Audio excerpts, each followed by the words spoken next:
Bismillahirrahmanirrahim. Assalamualaikum warahmatullahi wabarakatuh.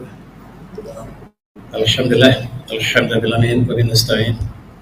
Assalatu wassalamu ala syafil nabi mursalin wa alihi wa sahbihi ajma'in. Tuan Imam yang saya hormati, Tuan Nazir, muslimin semua yang dirahmati Allah sekalian, alhamdulillah kita dalam bulan Rabiul Awal, bulan Maulid, dan izinkanlah saya untuk menyentuh tentang Maulid Rasul dalam tajuk bicara Maulid Sallallahu Alaihi Wasallam sebagai Insan teragung. Dan kita mulakan dengan ayat surah Al-Anbiya. A'udzu minasyaitonir rajim. Wa ma arsalnaka illa rahmatan lil alamin. Dan tidaklah kami utuskan engkau ya Muhammad kecuali sebagai rahmat pada segala alam. Oleh karena kamu tidak keluar, kita boleh dengar secara audio. Wa ma arsalnaka illa rahmatan lil alamin. Dan tidaklah kami utuskan engkau ya Muhammad kecuali sebagai rahmat sebagai alam. Demikian juga lah pada khutbah tengah hari tadi, tajuk khutbah kita ialah Rasulullah dengan akhlak yang agung. Dan malam ini juga lah sebahagian daripada perkara yang sama dan manusia sebagai okay.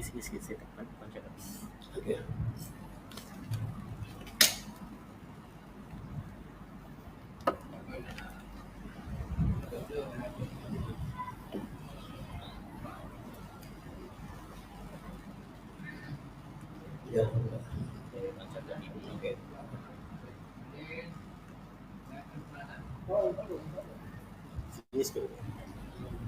Okay. Okay.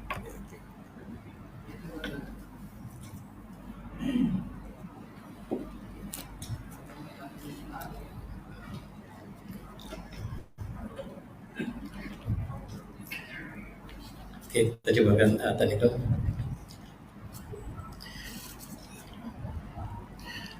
Dan Al-Tafsir mengatakan bahawa baginda Rasulullah Sallallahu Alaihi Wasallam diutuskan bukan sahaja rahmat kepada umat Islam, tetapi kepada bukan Islam. Dengan wujudnya syariat Islam dalam sebuah negara, maka Islam memberikan keadilan kepada seluruh masyarakat, termasuk dari kalangan haiwan dan juga kehidupan. Islam membawa rahmat seperti dalam, dan tidaklah kami diutuskan engkau kecuali sebagai rahmat seperti dalam. Kita coba lihat, boleh tengok di kaca di televisyen. Kita lihat ada satu peristiwa yang saya ingin berkongsi dengan para jemaah. Ketika umat Islam dizalimi di Mekah, maka kita lihat bagaimanakah umat Islam terpaksa berhijrah. Hijrah pertama umat Islam ialah ke Habasyah, dipimpin oleh Ja'far bin Abi Thalib. Dan bagaimanakah Islam mengeluarkan bangsa Quraisy daripada zaman kegelapan kepada zaman keagungan. Dan apabila Ja'far bin Thalib ditanya oleh Raja Najasyi, kenapakah tuan-tuan datang ke negara kami, maka inilah jawapannya. Dalam ucapan ini kita lihat bagaimanakah Islam telah menukar kaum Quraisy menjadi satu bangsa yang berperang, benci membenci, bunuh membunuh, menjadi manusia yang sempurna di bawah naungan Islam. Ayuhal Malik, inna kunna qauman ahli jahiliyah na'budu asnam wa naqul maitah natafawaish wa naqul arham wa nusil jiwat wa yaqul qawmina Allah hatta ba'atsallahu rasulan minna. Wahai tuanku, kami dululah kaum jahiliyah. Kami makan bangkai, kami melakukan zina, kami memutuskan tali persaudaraan, kami menyakitkan jiwa kami. Yang kuat maka ia lemah. Sehinggalah Allah menjalankan kami dengan mengutus seorang Rasul kepada kami yang kami tahu tentang kebenarannya, amanahnya dan kemuliaannya. Dan Nabi tersebut mengajak kami supaya ibadah wahidah nahnu ma kunna na'buduna wa abawna min al-hajar hijarat al-asal, meninggalkan segala sembahan batu dan berhala, dan hanyalah supaya kami bercakap benar, menunaikan amanah, menghubungkan silaturahim, melakukan kebaikan pada jiran kami, dan mencegah kami daripada melakukan pertumpahan darah, dan mencegah kami daripada melakukan zina, perkataan yang dusta, makan anak yatim, harta anak yatim, dan kami membenarkannya. Dan kami dikeluarkan daripada zaman gelap, pada zaman kesyarahan. Tapi sayang, kaum kami telah menzalimi kami. lalu kami datang ke negara tuanku. Mudah-mudahan kami dapat melaksanakan syariat Islam di negara kami, di negara tuanku. Islam, sinar Islam menukar wajah bangsa Quraisy. Bangsa Quraisy hidup bersatu padu satu masa dulu sebelum Islam, dan Islam datang untuk memecah belahkan masyarakat. Benar, masyarakat berpecah pada benar dan palsu. Satu daripada golongan mereka menerima Islam, dan satu lagi mereka kekal dengan kezaliman mereka, dengan kejahalan mereka, dan benar-benar Islam memecah belahkan masyarakat. Demikian juga akhirnya Islam memecahkan kepada kebenaran dan keadilan. Oleh sebab itu, dalam kisah pertama ini, Ja'far bin Abi Thalib mengatakan, Rasul diutus kepada kami, dan Rasul membawa kami kepada kebenaran, dan sebahagian dari kaum kami tidak menerimanya. Maka terbelahlah kaum Quraisy pada dua kumpulan, satu bersama Rasulullah, yang satu lagi bersama dengan musuh Rasulullah. Wa'azubillah. A'udzubillahi syaitanir rajim. Wa'tasimu bihablillah jami'an wa la tafarraqu wazkuru ni'matallahi 'alaikum iz kuntum a'da'an fa'alafa bainakum fasbatum bi ni'matihi ikhwana wa kuntum 'ala shafatin minan nar fa'anqadhakum minha kadzalika Allahu lakum ayatihi lakum tahtadun. Berpegang teguhlah kamu dengan tali Allah seluruhnya. Jangan kamu berpecah belah, dan ingatlah nikmat Allah atas kamu ketika kamu musuhan, lalu Allah satukan hati kamu dan kamu menjadi persaudaraan dengan nikmat Allah. Allah menggambarkan bagaimanakah kaum Quraisy sudah berada di pinggir neraka dan mereka berpecah, lalu Allah padukan hati mereka, satukan mereka di atas kalimah Islam yang hanif. Dan Allah mengatakan, wa kuntum ala syafatin minan nar, sedangkan kamu sudah berada di pinggir neraka, fa anqadzakum minha, lalu maka kamu akan diselamatkan daripada neraka. Kadzalika Allahu lakum ayatihi lakum tahtadun. Demikianlah Allah menjelaskan ayatnya supaya kamu mendapat petunjuk. Islam, cahaya Islam telah bersinar dengan cemerlang. Kita lihat semasa di Mekah, kemudian apabila Rasulullah berhijrah ke Madinah, maka Islam berkembang ke Madinah dan akhirnya ke seluruh semenanjung Arab. Ketika sampai di Madinah, Rasulullah telah mengadakan Sahifah Madinah untuk tanggungjawab di kalangan penduduk Madinah. Mereka bukan semua Islam, tetapi mereka sebahagianlah Yahudi. Mereka lah sebahagianlah kaum Aus, Khazraj, dan Yahudi juga berbagai-bagai kaum. Dan Allah dan Rasulullah satukan di atas satu kalimah, yaitu kalimah Sahifah Madinah. Dan Islam bertapak ketika itu. Dalam keadaan Islam ialah kaum minoriti, dan kaum majoriti ialah bukan Islam yang disatukan oleh Rasulullah, dan pembentukan negara Islam pertama telah dilakukan oleh Rasulullah di Madinah, dan Islam berkembang cepat ke seluruh dunia. Ketika di Madinah kita lihat sepanjang daripada tahun 2 Hijrah sampailah 9 Hijrah berlaku banyak peperangan yang dilakukan oleh Rasulullah dalam dakwah dan sampaikan mesej. Umpamanya dalam tahun kedua Hijriah berlaku perang Badar yang besar. Pada tahun ketiga Hijrah berlaku perang Uhud. Tahun keempat Hijrah berlaku peperangan Tadak Bani Nadir. Kemudian tahun kelima Hijrah berlaku peperangan Khandaq. Pada tahun ke-6 berlaku perjanjian Hudaybiyah. Pada tahun yang ke-7 berlaku peperangan Khaybar. Yang ke-8 Fatah Mekah, dan ke-9 adalah peperangan Tabuk, peperangan terakhir Rasulullah. Penuh dengan cabaran dan perjuangan Rasulullah, yang akhirnya sinar Islam telah sampai ke seluruh dunia, termasuk negara kita. Saya ingin berkongsi bagaimanakah akhlak Rasulullah yang disebut dalam hadis tadi. Ketika pembukaan Mekah, apabila Rasulullah dihalau daripada Mekah oleh kaum Quraisy, dan kemudian Rasulullah berperang dengan Quraisy begitu banyak, begitu lama, mengorbankan banyak syahid di kalangan Islam dan juga mereka yang terbunuh. Akhirnya bagi Rasulullah telah melakukan pembukaan Mekah pada tahun yang ke-8. Orang Quraisy telah kalah, dan Rasulullah berdiri di depan Ka'bah. Di depannya orang Quraisy yang menzalim baginda Rasulullah, dan sekarang Rasulullah datang dengan tenteranya membuka Ka'bah, membuka Mekah. Rasulullah membuat satu ucapan yang cukup indah. Rasulullah berkata, "Ya masyarakat Quraisy, ma taru anni fa'al bikum." Wahai Quraisy sekalian, kamu dulu memusuhi kami, kamu perangi kami, kamu merampas harta kami. Sekarang kami menang atas kamu. Apakah yang kamu jangka kami lakukan pada kamu? Ma taru anni fa'al bikum. Apakah yang kamu jangka kami lakukan kepada kamu? Qalu, mereka menjawab, khairun. Akhun karim wa ibnu akhin karim. Tuan ialah saudara yang mulia, ananda kepada saudara yang mulia. Tentulah Tuan akan melakukan yang baik. Maka jawab Rasulullah, idhabu fa antum talaba. Kamu bebas hari ini. Saya tidak akan ambil sebarang tindakan kepada kamu, walaupun kamu zalimi kami dulu, kamu bunuh kami, tetapi hari ini saya maafkan kamu, kata Rasulullah. Ini akhlak yang agung, yang tidak boleh diulang barangkali oleh orang kemudian selain pada umat Islam.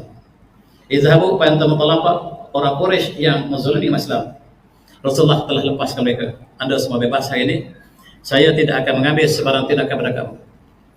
Dan pada hari itu kita lihat tuan-tuan, ramai yang masuk Islam di atas akhlak Rasulullah. Dan Allah turunkan ayat An-Nas, idza jaa Rasulullahi wal fath wa ra'aitan nasa yadkhuluna fi dinillahi afwaja. Kamu lihat manusia masuk agama Allah berduyun. Dan ketika kita menang, fasabbih bihamdi rabbika wastaghfir. Ketika kita menang, adalah kita beristighfar, kita bertahmid, dan kita melakukan segala tasbih. Itu tanda orang Islam melakukan kemenangan, bukan dengan berharap, bukan dengan buat lawangan, tetapi dengan bersyukur, dengan istighfar dan bersujud. Itulah cara orang Islam menerima kemenangan. Inilah akhlak yang tidak ada taranya. Dan Rasulullah membuat satu ucapan di padang Arafah yang kita kenal sampai sekarang. Ayuhan nas, inna rabbakum wahid, inna rabbakum wahid, kullukum adamin turab. Sesungguhnya manusia, wahai manusia sekalian, sesungguhnya kamu hanya satu, dan sesungguhnya ayah kamu ayah satu. Kullukum Adam, semua kamu daripada Adam, wa adamin turab, dan Adam daripada tanah. Inna akrabakum indallahi atqakum. Yang paling mulia di sisi Allah, yang paling mulia di kamu di sisi Allah ialah yang paling bertakwa. Manusia adalah sama, tiada lebih, dan inilah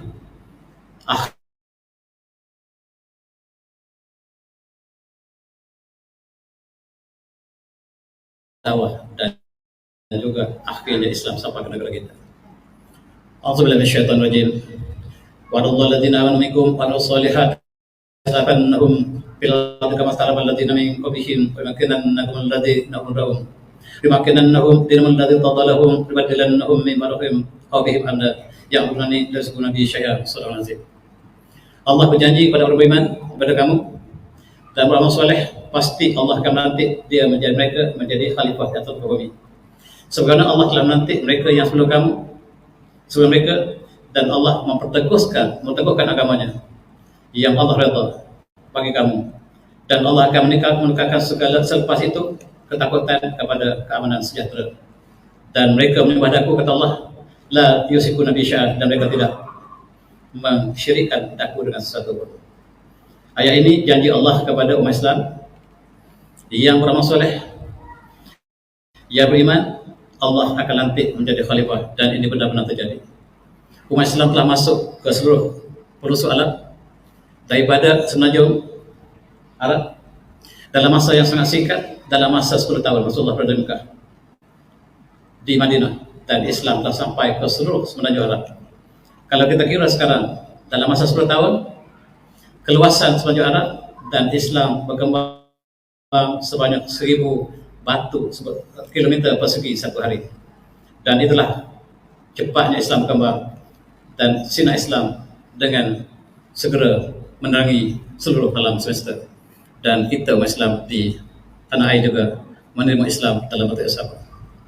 Islam masuk ke Bukhara, Islam masuk ke Parsi, Islam masuk ke Rusia, Islam masuk ke Spanyol, Islam masuk ke China, dan akhirnya Islam bertapak 2/3 daripada dunia. Itulah kekuatan sinar Islam yang dibawa sinarnya oleh Rasulullah SAW.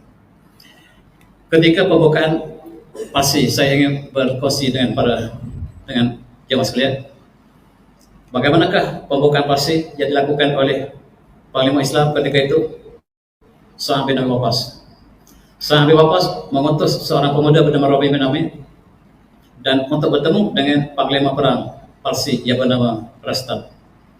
Dan kata Sa'ad bin Abi Waqqas, wahai Rabi' bin Amir, wala tagur min mazharika syai'an li'annana qad azalna bil Islam mahma tawina izrah biwaisi adallah.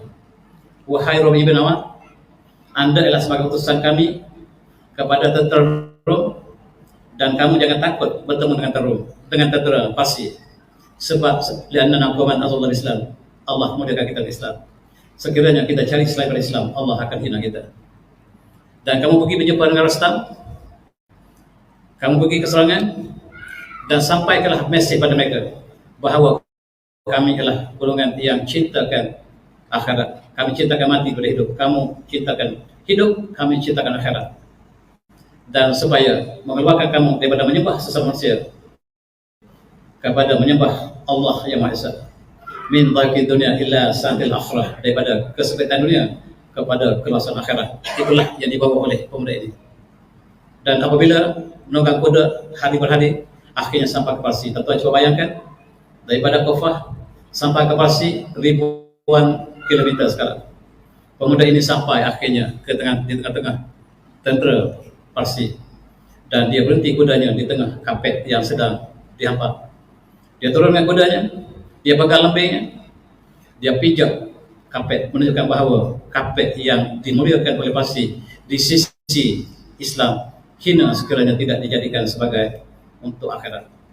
Lalu dia pijak kapet, dia tikam dengan lembingnya kapet satu sehingga dia sampai ke depan Rastab, ketua tentera yang terbesar ketika itu.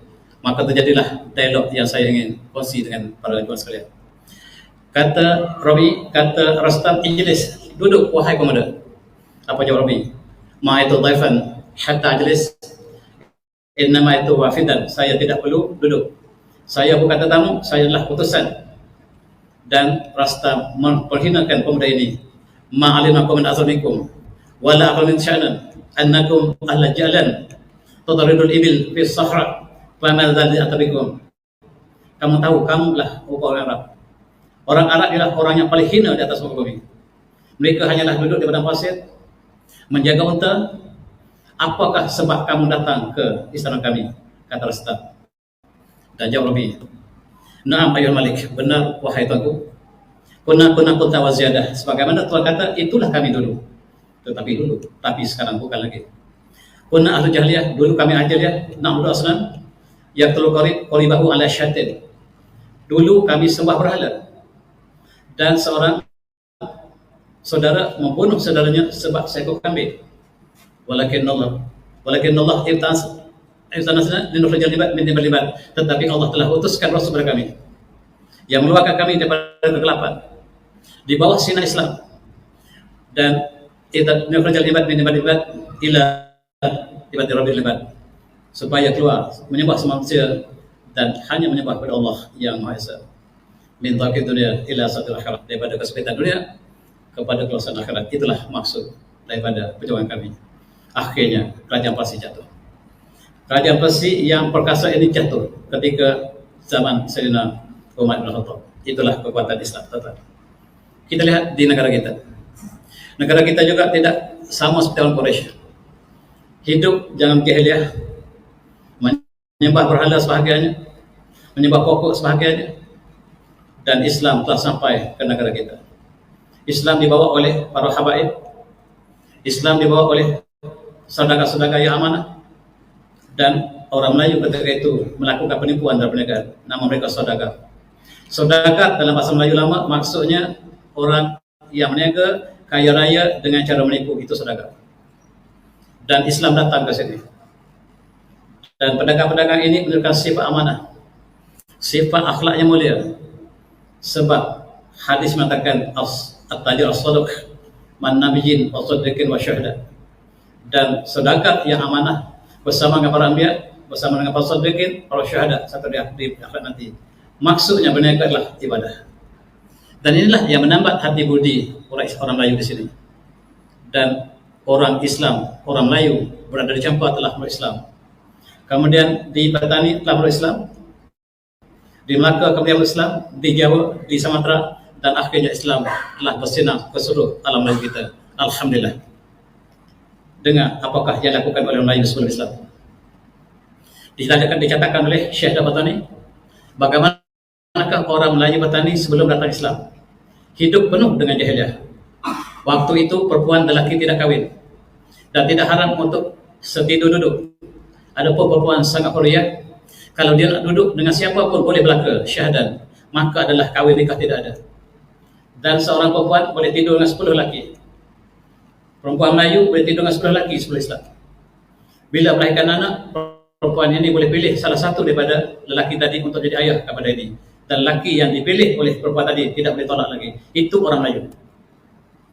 Orang Melayu sebelum Islam, sinar Islam datang ke pantai Champa, pantai Patani, pantai Melaka. Akhirnya Islam telah menukar zaman jahiliah kepada zaman tamadun yang indah kepada kita. Subhanallah. Itu sejarah yang agung. Bagaimanakah Islam yang dibawa oleh baginda Rasulullah telah sampai kepada kita, dan kita menukar hidup dari zaman jahiliah kepada zaman yang gemilang dengan Islam. Kita lihat di Eropah. Di Eropah ketika Islam bersinar di Timur Tengah, di Mekah, Madinah, berpindah ke Baghdad, berpindah ke Mesir, berpindah ke Syria, dan orang Eropah masih lagi hidup dalam zaman kegelapan. Mereka masih percaya kepada Pontianak, mereka percaya pada vampire, mereka percaya pada 13 hari bulan hari Jumaat. Hari Jumaat mereka sangat takut. Kalau ada kucing hitam lalu, mereka sangat takut. Ini orang Eropah sebelum datangnya Islam ke Eropah. Dan mereka lah kaum yang khurafat. Islam telah mengubah mereka di Spanyol menjadi masyarakat yang bertamadun. Dan rahsianya lah Iqra. Bismillahirrahmanirrahim. Bacalah dengan nama Tuhan kamu. Islam datang dengan iman, takwa dan ilmu. Datang dalam satu package yang tidak dipisahkan. Iman, takwa, ilmu datang dalam satu package. Dan dengan ilmu inilah Islam berkembang ke seluruh dunia. A'udzubillahi minasyaitonirrajim. Yu'til hikmata man yasha' wa man yu'tal hikmata faqad utiya khairan katsiran wa ma yadhakkaru illa ulul albab. Surah Al-Baqarah. Allah memberikan hikmah kepada siapa yang dia kehendaki. Pada siapa yang Allah berikan hikmah, maka dia diberikan kebaikan yang melimpah. Dan tidak ada orang yang mengambil perhatian, peringatan, kecuali lah mereka yang bersifat ulul albab. Inilah tuan-tuan yang saya hormati, ilmu hikmah berkembang ke seluruh dunia. Di Baghdad kita lihat bagaimanakah tamadun pertama Islam yang dihasilkan dengan Iqra bismillahirrahmanirrahim, baca dengan nama Tuhanmu. Sedangkan sekarang kita baca dengan berbagai nama lain, bukan dengan Tuhan.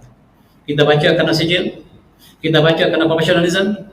Universiti kita, sekolah kita mengatakan profesionalisme adalah asas kepada pendidikan. Sedangkan Allah mengatakan Iqra bismillahirrahmanirrahim, baca dengan nama Tuhan kamu. Tapi sayang, kita telah membaca dengan nama lain sekarang.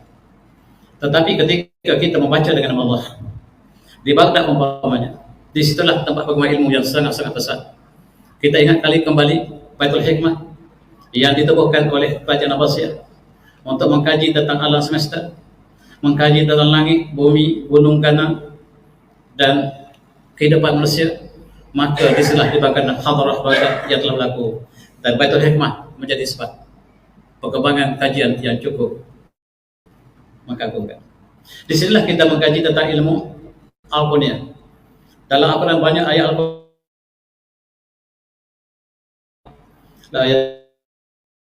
Alladzina yadhkuruna kama huwa hudan wa la yadrihim yatafakkaruna fi khalqis samawati Rabbana ma khalaqta hadza batila subhanaka faqina tabannar. Dan berdasarkan ayat inilah umat Islam mengkaji tentang alam semesta. Dalam penciptaan langit dan bumi, dalam penciptaan langit dan bumi, dalam pertukaran siang dan malam terdapat tanda bagi mereka yang bersifat ulul albab. Siapa ulul albab? Mereka yang berzikir ketika mereka berdiri, ketika mereka duduk, ketika mereka baring, seraya mereka berfikir tentang kejadian langit dan bumi. Dan akhirnya mereka berdoa, Rabbana ma khalaqta hadza batila subhanaka faqina tabannar. Dan ya Allah, wahai Tuhan kami, jauhlah kami daripada azab neraka, dan Rabbana malah Dikau jadikan ini saja, dan jauhlah kami pada azab neraka. Itulah matlamat setiap ilmu, mesti berakhir dengan Rabbana ma khalaqta hadza batila subhanaka faqina tabannar. Itulah yang berlaku sejak ribuan tahun lepas. Sayang hari ini kita baca bukan lagi dengan Rabbana ma khalaqta hadza batila subhanaka faqina tabannar. Kita baca dengan sebab segala ijazah, dengan sebab profession untuk mencari kerja. Matlamat pendidikan telah lari sama sekali. Dan kalau kita, Allah memuliakan kita dengan Islam, sekiranya kita mencari kemuliaan selain pada Islam, Allah hinakan kita. Inilah untuk kita ambil intibat. Bagaimanakah Baghdad mengkaji tentang alam semesta? Kita melukis peta dan kita lukis peta dunia bulat dan kita letakkan garis khatulistiwa di tengah-tengahnya. Ini berlaku dalam kurun yang ke-8 Masih, ketika Eropah masih lagi tidak ada tamadun. Kita telah mengembara ke seluruh dunia, kita lukis peta. Coba tengok tuan-tuan, peta dunia telah kita lukis dalam kurun yang ke-8 ke-9 lengkap. Eropah belum wujud ketika itu. Ilmu kita yang pegang, sebab Iqra bismi rabbikal ladzi khalaq. Sayang akhirnya mereka atasi kita dan kita meninggalkan falsafah yang asal dan kita sekarang hanyalah mempelajari ilmu yang mereka kembangkan. Satu masa dulu kita lah yang pelupur dalam Islam. Kita lah yang melupurkan tentang ilmu, tentang perubatan. Dalam Tib An-Nabawi, Rasulullah menceritakan bagaimanakah perubatan-perubatan. Al-Quran juga menceritakan keagungan ciptaan Allah, dan Islam telah mengembangkan ilmu perubatan yang sangat-sangat hebat. Dan umat Islam mengasaskan ilmu akrobazin. Akrobazin ini kita panggil famasi sekarang. Farmakologi itulah umat Islam yang asas. Itu sebab kita lihat obat-obat masih kekal dalam bahasa Arab. Alkohol itu dari alkohli, dan alkalain itu daripada alkali, dan itulah ciptaan umat Islam masa dulu. Tapi sayang, sejarah tidak dilaporkan dengan benar. Umat Islam lah yang lakukan pembedahan yang pertama. Dan kita kenal kembali bagaimana Az-Zahrawi membedah wanita pertama dalam sejarah perubatan. Dan sebelum Islam, memang orang Rom membelah perut orang yang sudah mati, mengeluarkan Caesar yang menjadi pemimpin kepada Rom. Itu Caesar maksudnya pembedahan melalui pembedahan, dan anak dilahirkan oleh ibu yang meninggal dunia. Tetapi Islam membedah pembedahan manusia yang hidup pertama, dan orang itulah Az-Zahrawi. Islam berkembang dengan cepat. Kita membuka universiti pertama dunia, Universiti Al-Qarawiyah di Maroko. Maroko ialah bumi yang paling tamadun dalam sejarah Islam selain Baghdad. Tetapi sayang hari ini Maroko negara yang miskin, negara yang mundur. Lebih lagi berlaku gempa bumi yang mematikan beberapa hari lepas. Dan universiti pertama dunia dibuka oleh Islam di kota Fez, Marrakesh, dan namanya Universiti Al-Qarawiyah. Kita bertanya pelajar hari ini, apakah universiti pertama dan sama bumi yang ditemukan? Mereka tak jawab, sebab mereka sangka universiti itu di Eropah, sedangkan universiti pertama yang dibina di atas muka bumi ialah Universiti Qarawiyah. Universiti Maroko dibina oleh Islam dalam tahun 859. Eropah belum ada ketika itu. England belum ada. Kita telah buka universiti. Kemudian kita buka universiti Azhar. Kemudian universiti ketiga kita buka universiti Azhar di Mesir. Kita buka universiti oleh Imam Ghazali. Universiti kedua dibuka oleh Imam Ghazali di Tus. Kemudian universiti Azhar yang ketiga. Kemudian universiti lain dibuka kemudiannya. Ketika itu Eropah belum ada universiti. Dan kita telah membuka universiti dengan kalimat Iqra bismi rabbikal ladzi khalaq. Dan tuan-tuan, ilmu Islam telah berkembang dengan cepat. Akhirnya memasuki Spanyol, dan kita membina satu tamadun yang besar di Spanyol dengan nama Andalusia. Ini ialah bagaimana kaum Islam membuat jalan-jalan raya dan membuat jalan tar yang pertama ialah umat Islam. Tapi sayang, di Malaysia diajar yang buat jalan tar pertama ialah orang British. Ini ialah tar yang pertama yang digunakan umat Islam yang masih kita saksikan sekarang di Spanyol. Kalau tahun pergi Toledo, kita lihat jalan ini dibina ratusan tahun lepas. Dan umat Islam di bawah bunga ini sebab keindahan Allah sayang suka pada orang yang cantik, yang indah. Dan kita telah hiaskan rumah kita di Spanyol dengan bunga-bungaan. Dan kita telah bawa bunga-bunga daripada Tengah Asia, kita bawa ke Eropah. Dan sekarang Eropah kenal bunga sebab kita yang bawa. Tetapi sayang, dunia tidak terima kasih pada kita. Kemudian kita lihat bagaimana umat Islam di Spanyol mengkaji sains dan teknologi. Kita membina bangunan tertinggi dunia ketika itu. Dan kita mengajar matematik, falak, mantik dan sebagainya. Dan Eropah belum ada yang belajar ilmu ketika itu. Kita yang kembangkan. Sayang, hari ini kita lihat dalam botani kita kembangkan satu ilmu tentang tumbuh-tumbuhan, Oleh sebab itu kita lihat teman-teman banyak nama masih terkekal dalam bahasa Arab sampai sekarang. Dan kita lihat bagaimana manuskrip yang dihasilkan oleh Islam ketika mereka berada di Spanyol, hari ini masih kita dapat saksikan keagungan Islam dan cahaya Islam yang dibawa oleh baginda Rasulullah. Bermula dari Mekah ke Madinah, Baghdad, Andalusia, dan akhirnya ke seluruh dunia, membawa satu tamadun yang berteraskan kepada akidah Islam. Dan Rabbana ma khalaqta batila subhanaka wa ta'ala subhanallah. Bagaimanakah orang barat mula-mula pandai membaca? Surah ini menyaksikan ketika kita berada di Spanyol, orang England tidak ada seorang pun pandai membaca, dan mereka tulis surat kepada Raja Islam di Spanyol untuk minta izin supaya dihantar pelajar pertama untuk belajar ABC ataupun alifabeta di negara Islam. Dengar surah ini. Surah ini ditulis dalam kurun ke-12. Ila sahabi azmah Khalifah Muslimin Hisham Salis Al-Jalim Al-Muqam, kepada baginda Khalifah Islam dengan penuh hormatnya, Khalifah Islam Hisham yang ketiga. Surah ini min Jos Asani Malik Al-Jentra wa Norwich wa Sweden. Surah ini daripada Raja England, daripada George II, Raja England, Norway dan Sweden. Ba'tazim bertaukid dengan penuh hormatnya. Qad sami'na ar-raqil anzim alladhi tabatta biqadi ad-dafi mahadulimu wa sanat tibilakum abirah. Parna ibnatina al-qtibas namazaj min hadha al-fadail. Litakulah hasanah ittiba atikum nashri ilmi fi biladil allati yuhita biha al-jahlu min arkaniha arba'ah. Apa dia kata? Saya patik ialah Raja England bernama George II. Kami mendengar negara tuanku di Spanyol, Andalusia, penuh dengan sains, teknologi, ilmu dan universiti, college dan sekolah universiti, dan sudilah kiranya tuanku menerima pelajar kami yang pertama untuk belajar membaca daripada tuanku, sebab negara kami namanya England ketika ini tidak ada seorang pun pandai membaca. Sebab linasy ilmi fi biladina allati yuhitu biha al-jahlu min arkaniha arba'ah. 4 penjuru kami kelak gulita, tidak seorang pun yang pandai membaca. Tuan-tuan, kita mengumpul ilmu, kita yang bukan ilmu, mereka dalam zaman gelap sekarang terbalik sama sekali. Dan surah ini diteruskan, waqad wadna ibnat Syafiqna Amirah Duaibat al-Rasul Ba'sa min banat asyraf al-jalis litasharrah bisalmi afdal al-ash wal timas al-ataf litakun ma'zamaliha mawdi' inayakum ma'zamatikum fi hamatul hasyatil karimah. Apa dia kata? Bersama dengan surah ini kami hantar seorang anak putri kami bernama Duaiban, Princess Duaiban, bersama beberapa orang anak-anak perempuan.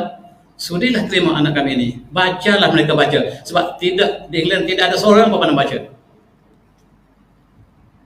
Dan bersama mereka berilah kasih sayang pada mereka, berilah mereka pelajaran, sebab kami tidak ada seorang pun yang pandai membaca di England. Wa qara'atu amirah sawirah bidati mataudah lima qamikum najalin arjiu takarrum bi qabiliha matazim al-khabar al-khalis min khalim al-mati' George Asani, daripada hamba-Mu yang patuh, George II. Maksudnya dia dengan Islam mengaku dia hamba. Bersama dengan putri putri kami ini, kami sediakan hadiah yang tak seberapa, dan terimalah hadiah ini sebagai tanda kami ingin belajar dengan tuanku, kata Raja England kepada Khalifah Islam di Spanyol. Surah ini mereka ingin padamkan, mereka akan beli dan hapuskan surah ini sebab mereka ingin dunia tidak mengetahuinya. Tapi malam ini kita baca surah yang mereka padamkan ini. Dan surah ini dibalas oleh khalifah kita. Dengar tanpa kita baca. Bismillahirrahmanirrahim. Alhamdulillah bil alamin wassalatu wassalamu ala nabiyhi sayyid mursalin ba'd wa mad. Illa man kajitra wasqasya wasqandia al-ajam. Italatu alla ismatikum wa waqtu alla tabikum ba'da ishraq min yunihim al-ard min arbab asyad. Wa alaihi nu'alikum annahu sawfa yuqifu hadhil ba'thah min baitil muslimin. Ila akhiri tanda. Surah, Tuan, saya telah terima kata khalifah kita, Hisham As-Salis. Dan bawalah puteri yang dimaksud tadi. Dan tidak perlu bawa uang ke negara kami, sebab dalam Islam pelajaran akan ditanggung oleh kerajaan sepenuhnya. Dengar tuan-tuan, dalam Islam pelajaran akan ditentukan oleh kerajaan, bukan untuk bayar oleh rakyat. Rakyat hanyalah belajar, dan sekolah, bantuan, beasiswa semua akan diberikan oleh kerajaan. Ini jawapan daripada khalifah kita. Dan subhanallah, maka 5 orang muda-muda sekali belajar. Kita ajar mereka. Mereka balik England, mereka ajar orang lain pula membaca. Sekarang kita pergi England, kita belajar pula. Terbalik sama sekali. Dulu kita ajar mereka, sekarang kita belajar dengan mereka. Dunia berputar, tuan-tuan. Roda berputar, sekali ke atas, sekali ke bawah. Dan satu masa kita di atas, mereka di bawah. Hari ini mereka di atas, kita di bawah. Kita bagi ruang untuk azan. Silakan.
Alhamdulillah.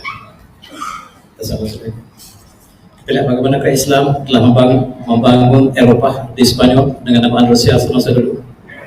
Kita ajar mereka buat terusan pertanian dan kita bawa makanan kandung daripada Asia, kita bawa ke Eropah dan orang Eropah mula belajar makan kandung.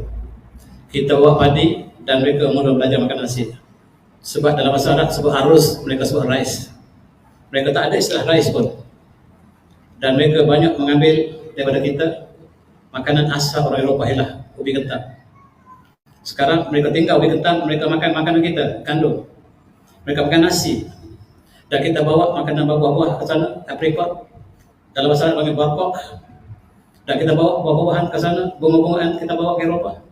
Mereka belajar dengan kita. Dan Eropah mula belajar makan nasi dan kandung. Itulah jasa kita. Tapi sayang, bila kita kalah, mereka sembelih kita 5.4 juta orang Islam di Spanyol disembelih oleh orang Spanyol. Lepas kita membina Spanyol selama 800 tahun, mereka sembelih kita selepas kita kalah. Tuan-tuan semati, kita lihat di Spanyol, tuan-tuan guru kita di masjid memakai serbannya tinggi, simbol kepada intelektual, bukan untuk berbangga, tetapi kerajaan Andalusia bagi mereka yang di universiti mereka berikan serban simbol intelektual. Yang satu lapis itu barangkali bachelor sekarang, yang dua lapis sarjana barangkali, dan tiga lapis seperti yang gambar sebelah ini PhD sekarang. Dan mereka diiktiraf sebagai golongan intelektual, pakai jubah. Orang Eropah masuk di masjid Islam di Spanyol pakai jubah, pakai serban, tak kira Islam atau Islam. Tuan-tuan, ini ialah pelajar Eropah pertama. Namanya Thomas de Aquinas. Bila dia masuk masjid Islam di Spanyol, dia pakai jubah, dia pakai serban, sama seperti orang Islam. Satu masa dulu di masjid semua pakai serban, pakai jubah di seluruh dunia.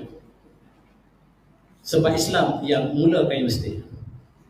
Nama universiti Al-Jamiah, dan bila mereka tidak Islam untuk Al-Jamiah, mereka sebut universitas. Dan sekarang mereka panggil universiti, datang daripada Al-Jamiah yang kita letakkan nama pengajian tertinggi Al-Jamiah. Al-Jamiah maksudnya ilmu dikumpulkan seluruhnya di situ.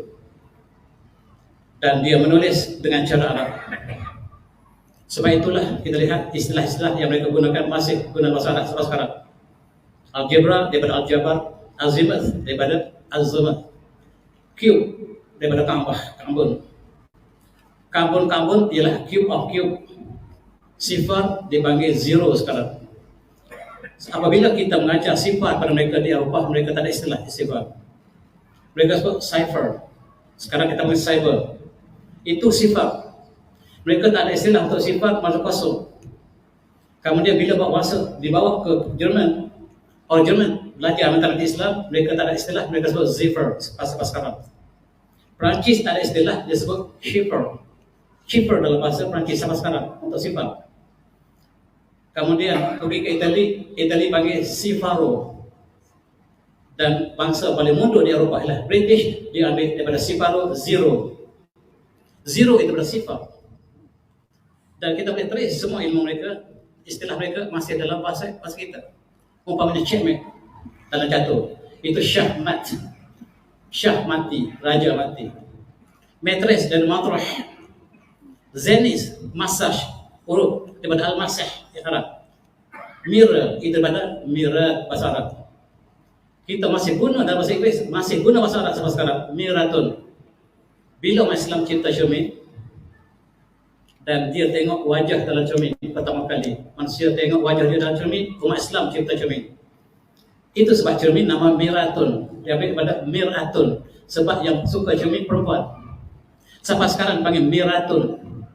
Bila bawa ke Perancis, orang Perancis tak ada istilah untuk mirror, untuk cermin, dia sebut mirat. Ambil daripada miratun. Dan Inggeris panggil mirror, ambil daripada miratun. Kita yang asaskan. Dan kita lihat kit, kita panggil quartz kit.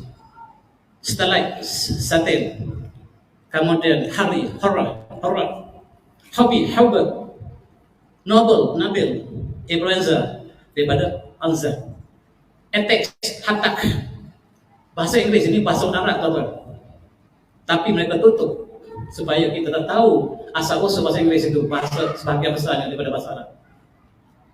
Dan kita belajar dalam perubatan penyakit kolik daripada collage, influenza daripada anzaf tadi. Nama-nama penyakit dalam perubatan moden masih kekal bahasa Arab. Alkoholi, acid sulfik itu bahasa Arab, sitrik itu bahasa Arab. Dan mana bahasa Arab?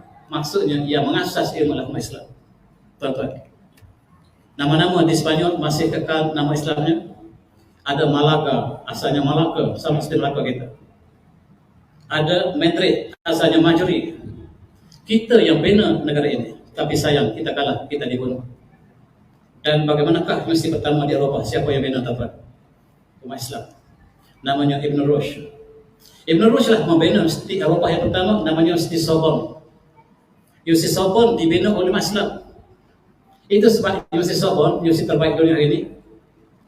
Sekarang kita panggil University of Paris, University di Paris. Ini dibuka oleh umat Islam. Yang buka adalah Ibn Rushd. Sampai sekarang tulisan sejarah tak pernah tulis bahawa di Universiti Paris adalah Universiti umat Islam. Macam Universiti Islam, masih Universiti UAE kita sekarang. Kemudian tuan-tuan, kita lihat bagaimanakah Ibn Rushd membicarakan tentang ilmu-ilmu mantik dan sebagainya, falsafah. Dan akhirnya di Universiti di Paris kita belajar tentang mantik, hikmah, falsafah, dan ilah aliran Hebraism ataupun Ibn Rushd. Sorbonne ialah Universiti Islam. Dibuka oleh murid Islam. Ibn Rushd dan murid-muridnya membuka Universiti Paris. Siapa yang maju, tuan-tuan? Barat atau kita yang buka universiti. Kemudian kita buka Universiti Leuven di Jerman. Kita buka Universiti Leuven. Dibuka oleh murid-murid Ibn Rushd. Siapa yang maju sebenarnya? Universiti Munich kita yang buka. Universiti Frankfurt, Universiti Munich kita yang buka. Universiti Frankfurt kita yang buka. Kita buka seluruh universiti di Eropah. Eropah masih tak bodoh masa itu. Kita yang ajar mereka. Kita ajar mereka di Universiti Munich. Universiti Munich adalah universiti kejuruan terbaik dunia. Hari ini dibuka oleh Islam. Frankfurt kita yang buka. Oxford dibuka oleh murid kepada murid Ibn Rushd. Universiti di England yang pertama dibuka ialah Universiti Oxford. Itu sebab di Oxford masih pakai jubah sekarang, tuan-tuan. Di pustakaan mereka, pustakaan Bodleian Oxford, di dalam pustakaannya masih banyak manuskrip dalam bahasa Arab. Inilah yang mereka tutup hari ini, tuan-tuan. Dan kita lihat, inilah seorang British yang datang ke India dan dia buat kajian tentang asal-usul ilmu di Eropah. Dan izinkan saya baca apa yang dia sebut. Dia kata, it is highly probable that for the Arabs, modern European civilization will never have risen at all. Kalau tidak ada Islam, Eropah masih gelap sekarang. Kalau tidak ada Islam, Eropah masih gelap sekarang. Itu yang sebenarnya. Tapi tuan-tuan, mereka telah padamkan sejarah kita. Tetapi mereka masih pakai jubah di Universiti Oxford. Di Universiti Oxford mereka masih pakai jubah. Sebab kita mereka tukar dengan topi. Hari convocation semua pakai jubah Arab sampai daripada Jepun sampailah ke Eropah, semuanya pakai jubah Islam. Dan di Indonesia juga hari convocation kita pakai jubah Arab yang pernah bertahta di Indonesia. Tetapi sejarah ini mereka padamkan. Mereka mengatakan tidak, ini bukan Islam punya. Sedangkan mereka menafikan sejarah yang berlaku sebenarnya. Tuan-tuan sekalian, ini prinsip yang sebut seperti berikut. Dia kata, because we have tended to see Islam as the enemy of the West, as alien culture, society and system of belief, we have tended to ignore or erase its relevance to our own history. Kita harus terima kasih pada Islam. Kalau tak ada Islam, England masih mundur sampai sekarang. Dan kita, karena kita benci pada Islam, kita padam Islam, sejarah Islam. Sedangkan Islamlah yang membina negara kita. Sampai dia cakap, Raja Charles yang sekarang menjadi Raja England. Tuan-tuan, ini ialah seorang Perancis yang menulis dalam bahasa Arab. Dengar bahasa Arab dia. Dia kata, Weza ma kisah kimat al-rijal. Bijal amanhim kan Muhammad bin Azam man Arab al-Tarih. Wa hazu ba'dalim ilm ilman al-ghab al-ghab yang sibu Muhammad ma'ana ta'asub dini amma basarin muakhirin kasirin min atrafi wadih. Kalau kita kaji siapakah manusia yang paling agung atas muka bumi, kalau kita ikhlas, jawabannya tidak ada selain pada Muhammad, tidak ada. Kalau kita kaji dengan ikhlas, biza ma kisat qimatur rijal bijali amalihim. Kalau kita cari seorang manusia yang paling agung di atas muka bumi, kana Muhammad. Orang itulah Muhammad min azamin man al-tarikh. Orang yang paling agung yang pernah dicatat dalam sejarah. Tetapi sayang, ilmuwan barat mereka sangat benci pada Islam. Mereka tidak pernah iktiraf perkara ini, kata seorang daripada penulis agung Prancis namanya Joseph Lawton. Tuan-tuan, dalam ayat surah An-Nur, A'udzu billahi minasyaitonir rajim. Allah nursamar ma tanurihi kama yashtatin fi misbah. Al-misbah fi zujajah. Az-zujajah kanha kawandur yuqad min zatin mubaratin zaituna. La syartin wala rubiyah. Ya kata zaitah yudi walau lam tamsahuna nur ala nur yahdillahu nurihi man yasha. Wa yadullahu lam nas wallahu bi kulli syai'in alim. Ayat ini telah menikam hati seorang ilmu Islam, yaitu Ibnu Haytham. Daripada ayat inilah dia mengkaji mata. Sebab di sini Allah mengatakan masalun ruhi kamishkatin fiha misbah. Cahaya Allah adalah seperti satu bekas yang ada lampu dalamnya. Al-misbah bi zujajah, lampu itu dalam kaca. Az-zujaj kanha kagondoriyum, dan kaca itu seperti planet yang cemerlang, seperti bintang planet yang cemerlang. Yuqad min syatin mubarakah, dan dibakar dengan minyak zaitun. Minyak zaitun itu lah seperti walawiyah, bukan di barat, bukan di timur tubuhnya, dan hampir-hampir minyak itu mengeluarkan api walaupun belum disentuh oleh api. Ini dikaji oleh orang ini, namanya Ibnu Haytham, dan dia mencipta kanta. Kanta ini seperti mata manusia, dan dia letakkan pada api dan dia membakar di bawah. Dan dialah mencipta cermin mata yang kita pakai sekarang. Dialah mencipta kamera yang sekarang kita tak tahu siapa yang cipta kamera. Orangnya lah Ibnu Haytham, dan dia mendapat idea ini daripada ayat surah An-Nur. Sampai mati. Dia menciptakan kamera. Tetapi hari ini kita lihat di barat mereka mengatakan yang cipta kamera ialah barat. Bohong. Kamera diciptakan berdasarkan ayat Allahumma sallam. Al-Murji kamishkatin fiha misbah. Al-misbah bi zujajah. Inilah yang menghasilkan kamera. Dan kamera ini seperti mata kita. Dan apabila Ibnu Haytham menamakan kameranya sebagai Baitul Ashbah, apabila dibawa ke Eropah, orang Eropah tidak ada istilah untuk Baitul Ashbah. Mereka sebut dalam bahasa Latin kamera obscura, maksudnya Baitul Ashbah. Sampai sekarang mereka sebut kamera yang diciptakan oleh Ibnu Haytham berdasarkan ayat surah An-Nur. Itu yang tidak mereka nyatakan dalam konteks ini. Umat Islam telah mencipta teleskop dalam kurun yang 8, 9, 10. Sedangkan mereka berbohong, mereka mengatakan teleskop diciptakan oleh Galileo Galilei, berbohong berkali-kali. Dan sejarah sains yang ditulis di negara kita semuanya bohong. Dan mari kita kenal bagaimanakah Islam membawa sinarnya ke seluruh dunia dengan kalimah Iqra bismi rabbikal ladzi khalaq. Islam telah menyinari seluruh dunia sehingga dunia menjadi cerah apabila kegelapan pernah berlaku dalam masa yang lama. Sekarang kita ada teleskop di atas bumi, atas langit. Asalnya cipta dewa Islam. Sebab asal teleskop ini umat Islam lah ciptakan. Dan akhirnya sekarang berkembang di langit. Berkembang di langit ialah hasil daripada kajian manusia yang kemudian, tetapi asasnya dibina oleh Islam berdasarkan ayat surah An-Nur. Hari ini UNESCO, tuan-tuan, adik-adik yang belajar di universiti, buat pertama kali mereka mengiktiraf pengasas optik ialah umat Islam. Pertama kali mereka telah berbohong selama ini, tetapi mereka tidak boleh berbohong lagi, dan mereka telah menyatakan bahawa pengasas optik ialah Ibnu Haytham. Tuan-tuan, Ibnu Haytham telah diiktiraf oleh barat hari ini. Selepas mereka padamkan ratusan tahun, maka mereka tidak boleh padam lagi nama Ibnu Haytham sebagai pengasas optik dunia hari ini, dan bukan Newton yang hanya belajar daripada Ibnu Haytham. Tuan-tuan, A'udzu minasyaitonir rajim. wa adu lahum masadatum min quwwatin wa min ribatil khali turhibuna bihi Allahu lakum wa akhrina min dunihim la ta'lamullahu ya'lamuhum.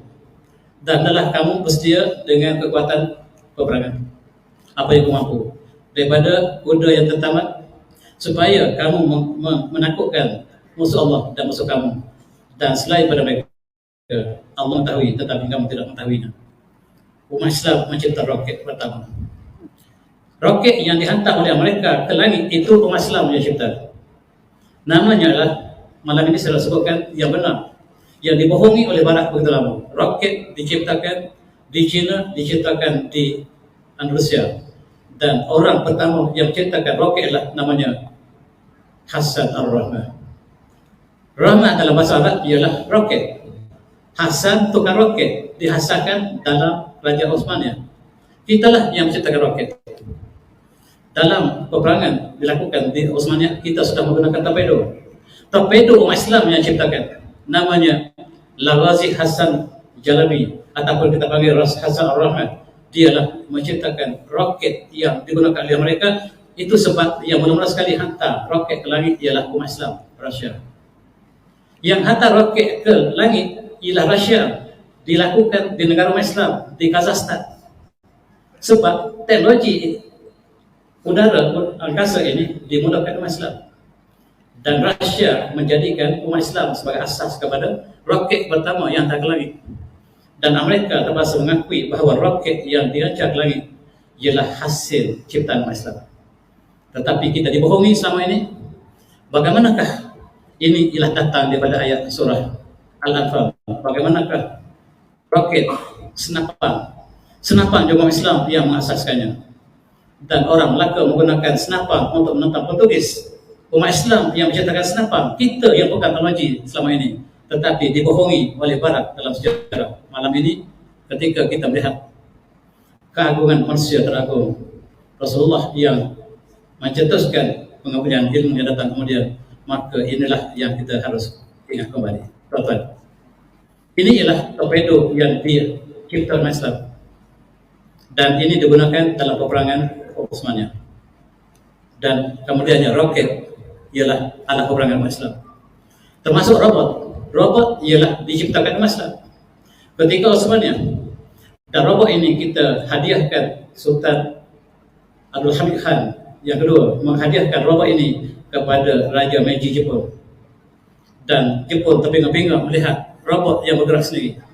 Akhirnya Jepun keluar sebagai negara yang terkemuka dalam robot hari ini. Robot inilah yang dihantar oleh Sultan Hamid kepada Raja Meiji supaya Osmania bersama dengan Jepun bersatu untuk menghancurkan, untuk menghalau, untuk perangi British di Malaya. Dan Jepun datang ke tanah Melayu ialah untuk menghancurkan British, dan Jepun untuk menyelamatkan umat Melayu. Ini tak dinyatakan negara kita. Sebab British mengatakan Jepun datang menyerang tanah Melayu. Bohong. Jepun datang untuk menghalau British dan menyelamatkan orang Melayu dalam perjanjian antara Osmania dengan Jepun. Sejarah masih belum ditulis sampai hari ini. Sayang kita membaca sejarah yang palsu.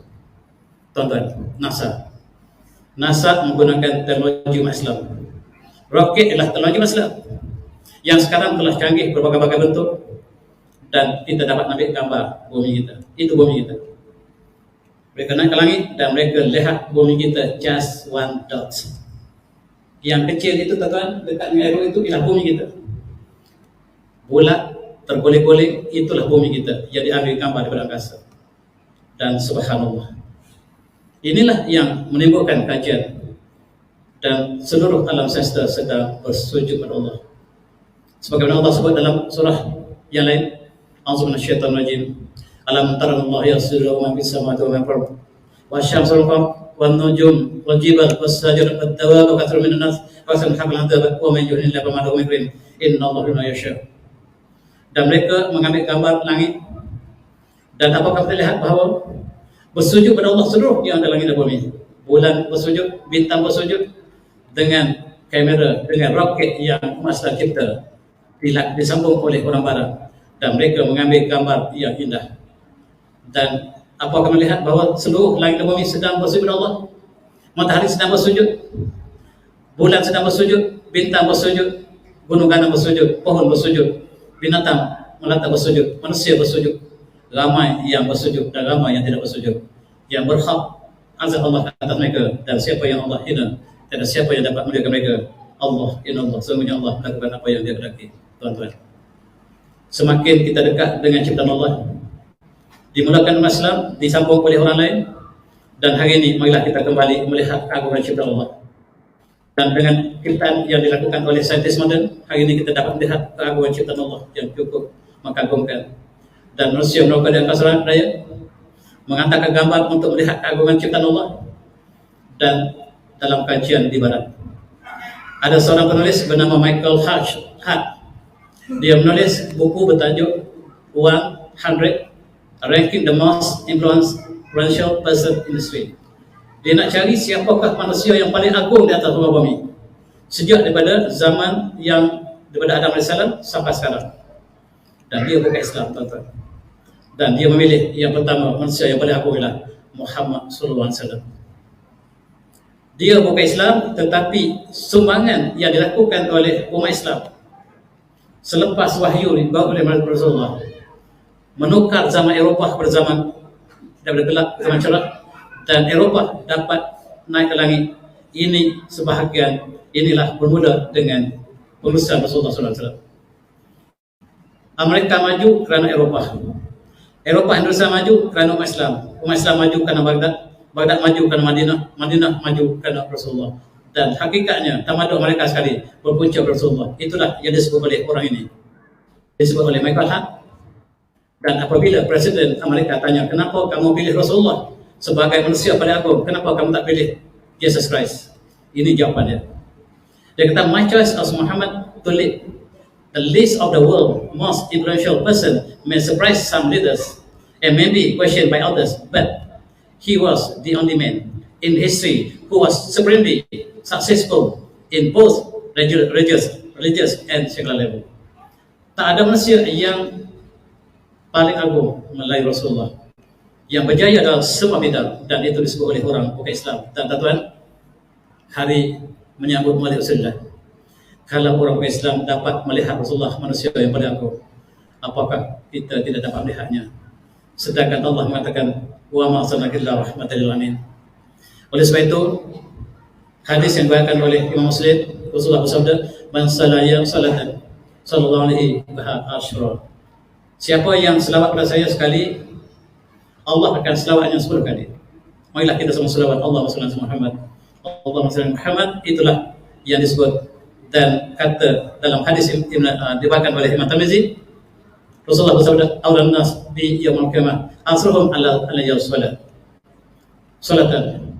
Orang yang paling rapat dengan saya di hari akhirat nanti ialah orang yang paling banyak bersolawat. Tuan-tuan, dan sebaik-baik hari kamu ialah hari Jumaat. Dan perbanyakkanlah kepadaku salawat padaku kepada Rasulullah. Fa inna salatukum ma'rudhah alayya. Dan setiap salawat kita akan dipamerkan, akan dibawa kepada Rasulullah, akan diberitahukan kepada Rasulullah. Dan marilah kita sama-sama, Allahumma shalli ala Muhammad wa ala Muhammad wa barik ala Muhammad wa ala Muhammad kama shallaita ala Ibrahim wa ala Ibrahim innaka Hamidum Majid. Dan saya sudahi dengan wabillahi taufiq. Assalamualaikum warahmatullahi wabarakatuh. Tasbih salam.